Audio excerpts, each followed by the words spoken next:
艺术水个好，古前解说两句话含你做参考。解说，解文说理。好比咱来讲，朱洪武的军师神机妙算，刘伯温，正就是因为有伊排阵布局，来袂来去袂去，伊断会到，算会到，毋才有法度，互朱洪武连战连胜。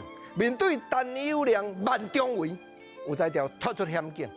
朋友，万中围3字的台语的言词，毋是国情啊骗的。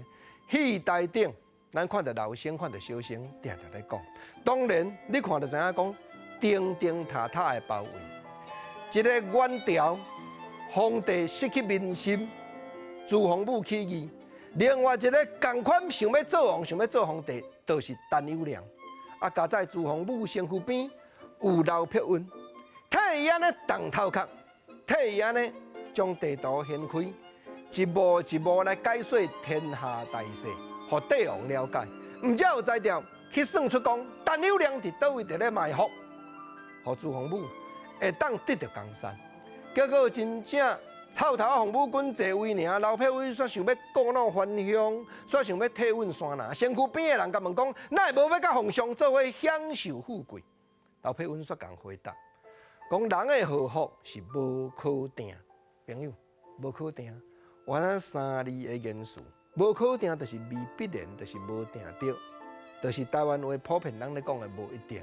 因为今日皇上已经得到江山，得到天下，你讲。要叫伊甲咱做伙共同来分享富贵，遐也未必然伊愿意。结果上处了后，刘伯温生死未卜，消失伫咧世间。到即马还阁无人知影伊是生是死啊！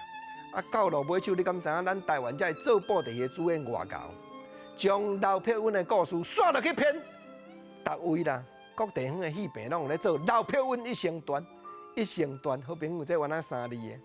原来台湾话3字的言词，原来戏台顶定咧讲的。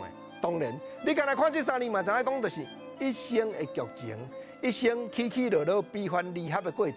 不过，你看台湾人咧做布袋戏，若咧做刘伯温一生传，拢无咧做朱洪武啊，拢是刘伯温故弄玄香了后，伊有新一变，变做啥？你敢知？变做东南派好人正派这边的领袖，变做天机大侠刘伯温。